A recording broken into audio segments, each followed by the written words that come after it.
Hello students, welcome to Y learning. आज की class में हम पढ़ने वाले हैं जिम्नोस्पर्म्स। तो जिम्नोस्पर्म्स जो हैं, इसमें हम मेन जो दो एग्जांपल्स इसको समझेंगे, एक पाइनस का और साइकस का। ठीक है। तो जिम्नोस्पर्म किस तरह के प्लांट है, इनमें लीव्स, रूट और इनका जो स्टेम है वो सब हम इसमें आज देखेंगे। ठीक है। तो पहली चीज़ आती है कि अगर इस तरह के ये प्लांट होते हैं, मतलब होते क्या हैं जिम्नोस्पर्म। तो देखो, अगर हम एप्पल की बात करें, अगर हम ऑरेंज की बात करें, तो इनके अंदर हम क्या देखते हैं कि एप्पल का फ्रूट जो हम लेते हैं, ठीक है, और अंदर क्या प्रेजेंट होता है, सीड प्रेजेंट होता है। ऑरेंज में भी बिल्कुल ऐसे ही होता है, अंदर सीड देखने को मिलता है। लेकिन कुछ ऐसे प्लांट भी होते हैं जिसमें हमें फ्रूट पोर्शन देखने को नहीं मिलेगा, डायरेक्ट सीड देखने को मिलेगा, यानी उनका सीड कवर नहीं है फ्रूट से। तो इस तरह के प्लांट्स को हम क्या बोलते हैं, जिम्नोस्पर्म्स। तो जिम्नोस का मतलब हुआ नेकेड। ठीक है, जिम्नोस का मतलब हुआ नेकेड और स्पर्मा का मतलब हो गया सीड। तो ऐसे प्लांट जिनका सीड कैसा होता है, नेक्ड होता है, उन प्लांट्स को हम बोलते हैं जिम्नोस्पर्म। जैसे यहाँ पर ये एग्जांपल देखो, पाइनस के अंदर हम देखते हैं, तो ये देखो इसके स्केल प्रेजेंट है और इनके सीड कैसे हैं, विंग्ड सीड्स हैं। ठीक है, जो हमें साफ देखने को मिल रहा है, कोई कवरिंग नहीं है उसमें फ्रूट की। तो इस तरह के प्लांट्स कहलाते हैं जिम्नोस्पर्म, यानी जिनका सीड कवर नहीं होता, नेकेड होता। ओके, अब हम आगे बात करते हैं।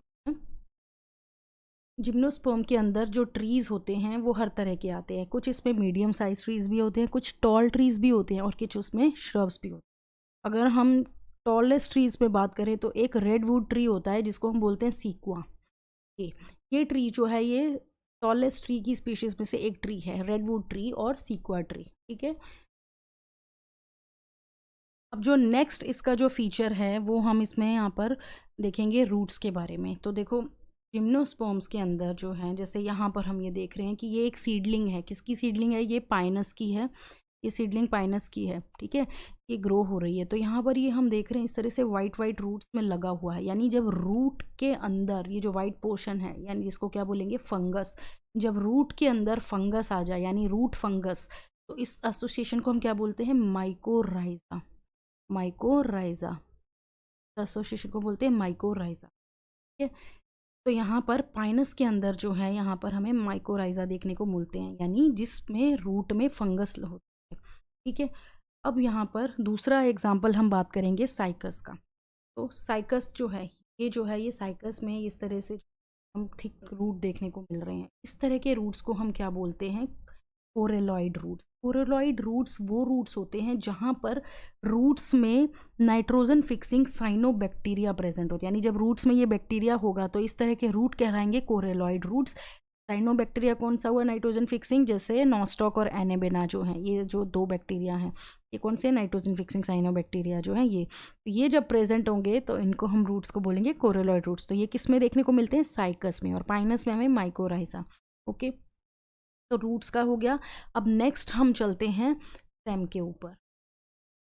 तो स्टेम की बात करते हैं। तो देखो, साइकस की जो स्टेम्स होती है वो कैसी होती है, अनब्रांच्ड होती है, उसमें ब्रांचिंग नहीं होती। लेकिन पाइनस और सिड्रस, ये दोनों जो जिम्नोस्पर्म्स हैं, इनकी जो स्टेम्स होती हैं कैसी होती हैं, ब्रांच्ड होती हैं। तो कुछ में अनब्रांच हैं और कुछ में ब्रांचेस हैं। अब बात करते हैं हम लीव्स की। देखो, लीव्स जो होते हैं ये इनमें कैसे होते हैं, सिंपल होते हैं और कंपाउंड लीव्स होते हैं।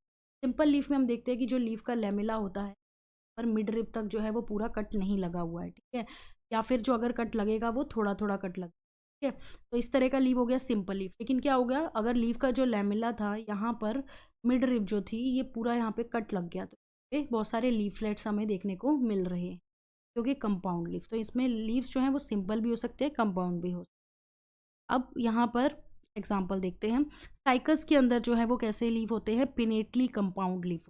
है।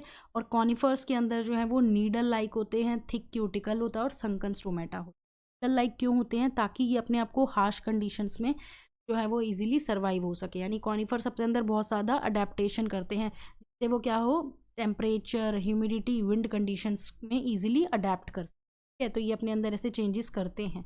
ठीक है, इनकी क्यूटिकल थिक होगी और इनका जो स्टोमेटा है वो संकन होगा। संकन स्टोमेटा क्या हुआ, जो हिडन स्टोमेटा होता है, अंदर की तरफ होता है, जिससे क्या है, वाटर लॉस जो है वो कम से कम होगा। इस वजह से क्या है, इनके अंदर वाटर लॉस कम होगा, तो ये इजीली सर्वाइव कर पाएंगे टेम्परेचर, ह्यूमिडिटी और विंड की कंडीशन। नेक्स्ट फीचर हम बात करते हैं, पाइनस में क्या होगा कि पाइनस कैसे होते हैं, मोनोशियस होते हैं, यानी क्या होगा, इनके अंदर जो है वो मेल और फीमेल जो है वो एक ही प्लांट में प्रेजेंट होंगे, मेल और फीमेल एक ही प्लांट में प्रेजेंट होंगे, सेम प्लांट के अंदर, ठीक है। अब पाइनस के अंदर तो फीमेल कोन भी प्रेजेंट होता है और मेल कोन भी प्रेजेंट होता है, ठीक है।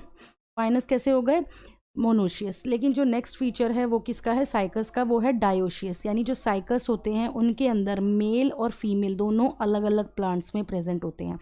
जो साइकस होता है उनके अंदर फीमेल कोन एब्सेंट होता है, ठीक है। तो डायोशियस क्या हुआ, यानी दोनों मेल और फीमेल अलग प्लांट्स में प्रेजेंट है, डिफरेंट प्लांट्स में प्रेजेंट है। अब नेक्स्ट फीचर जो है वो हम देखते हैं। नेक्स्ट फीचर जो है वो हम इसकी पहले लाइफ साइकिल समझ लेते हैं, उसी से समझ में आ जाएगा। तो देखो जो लाइफ साइकिल है उनमें जो मेन स्टेज है वो कैसी है, स्पोरोफिटिक, यानी डोमिनेंट फेज जो है वो कैसी है, डिप्लॉयड है, स्पोरोफिटिक फेज है, ठीक। अब यहाँ पर हमें ये पता है मेल स्ट्रोबेलाई और फीमेल स्ट्रोबेलाई क्या है, कोन, जो कॉम्पैक्ट स्ट्रक्चर है उसको हम क्या बोल रहे हैं, स्ट्रोबेलाई बोल रहे हैं। तो मेल कोन और फीमेल कोन, ठीक है, ये पाइनस के अंदर है, क्योंकि साइकस के अंदर तो फीमेल कोन एब्सेंट ही होता है, ठीक है। साइकस में डायरेक्ट जो है वो मेगास्पोरोफिल आएगा, ओके। तो यहाँ पर क्या है, मेल कोन जो है उससे क्या होगा, जो लीफ लाइक स्ट्रक्चर होता है जिसको हम क्या बोलते हैं, माइक्रोस्पोरोफिल, मेल्स के अंदर, ठीक है। फीमेल्स के अंदर हम इसको क्या बोलेंगे, मेगास्पोरोफिल। उसमें क्या प्रेजेंट होंगे, उसमें होंगे माइक्रोस्पोरेंजिया मेल्स में, और फीमेल्स में होंगे मेगास्पोरेंजिया। अब यहाँ से क्या होगा, स्पोर्स का फॉर्मेशन होगा। तो मेल्स के अंदर माइक्रोस्पोर मदर सेल जो है ये मियोसिस करेंगे और क्या बनाएंगे, माइक्रोस्पोर्स, हैप्लॉइड स्ट्रक्चर्स, माइक्रोस्पोर्स, ठीक है। फीमेल्स के अंदर मेगास्पोरेंजिया जो है वहाँ से क्या होगा, मेगास्पोर मदर सेल जो है ये मियोसिस करेंगे और क्या बनाएंगे, 4 मेगास्पोर बनाएंगे, जिनमें से 3 जो है वो डी जनरेट करेंगे, सिर्फ एक ही फंक्शनल रहेगा, और ये फंक्शनल वाला क्या बनाएगा, फीमेल गैमेटोफाइट, ठीक है। और मेल्स के अंदर माइक्रोस्पोर से क्या बनेगा, पोलन ग्रेन्स का फॉर्मेशन होगा, ठीक। अब यहाँ से फिर मेल गैमेट और फीमेल गैमेट दोनों क्या करेंगे, फर्टिलाइजेशन यानी फ्यूजन होगी और बनेगा जाइगोट, जाइगोट से क्या बन जाएगा, एम्ब्रियो, और इसके बाद सीड का डेवलपमेंट होगा। तो ये हो गई लाइफ साइकिल किसकी, जिम्नोस्पर्म्स की। अब यहाँ से हमें एक फीचर समझ में आ रहा है कि जो हम देख रहे हैं ये माइक्रोस्पोर्स प्रेजेंट है और मेगास्पोर्स प्रेजेंट है, यानी हैप्लॉइड स्पोर्स स्ट्रक्चर्स और हैप्लॉइड स्पोर्स प्रेजेंट है। तो यानी हम बोल सकते हैं कि जिम्नोस्पर्म्स कैसे होते हैं, हेट्रोस्पोरस, ठीक है, हेट्रोस्पोरस, यानी मेल्स में माइक्रोस्पोर्स प्रेजेंट होंगे और फीमेल्स में मेगास्पोर्स प्रेजेंट होंगे। तो जिम्नोस्पर्म्स कैसे होते हैं, हेट्रोस्पोरस, यही इसका लास्ट फीचर्स था, ठीक है। अब आज की क्लास में हम इतना ही रखते हैं, नेक्स्ट क्लास में पढ़ेंगे एंजियोस्पर्म।